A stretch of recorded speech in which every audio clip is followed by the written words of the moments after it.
Hey there. Subscribe to my channel. And also press this bell icon. अरे माय बाप रे बाप, अरे जानवा गले दादा, ओए भैया बचाओ जाओ,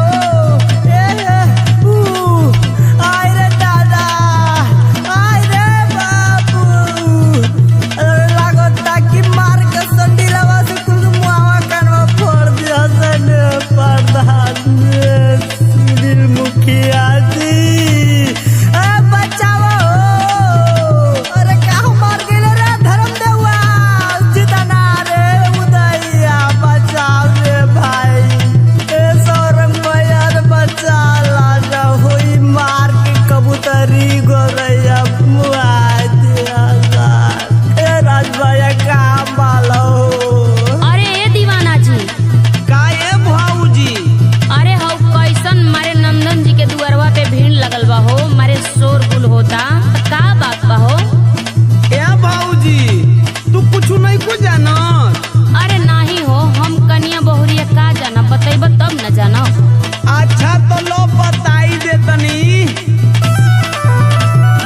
गांव भर कहता भड़ुआवत रोवत लड़ुआवा ये भौजी, गांव भर कहता भड़ुआवत रोवत लड़ुआवा ये भौजी, रोवत लड़ुआवा ये भौजी, रोवत लड़ुआवा ये भौजी, रोवत लड़ुआवा ये भौजी, सदी दिन भइल बा पड़ुआवत रोवत लड़ुआवा ये भौजी, गांव भर कहता भड़ुआवत रोवत लड़ुआवा ये भौजी, गांव भर कहता भड़ुआवत रोवत लड़ुआवा ये भौजी।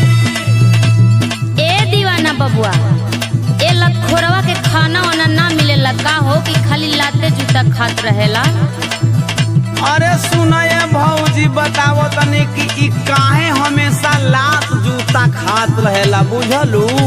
अच्छा तो ये देवरू तनी बताइए दो, हमहू जान ले तू काहे हमेशा लाते जूता खात रहेला।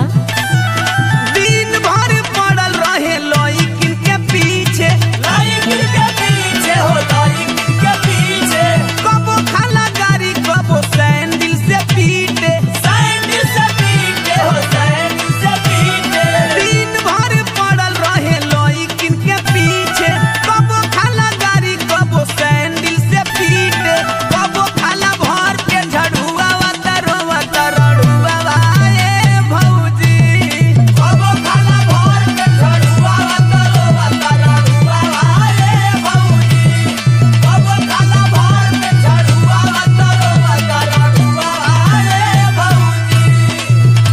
आ का जी दीवाना बबुआ, अब ही ले रड़ुहा काहे बाहो? अरे भौजी, अब वहीं ले तू इहे नहीं खुजानो?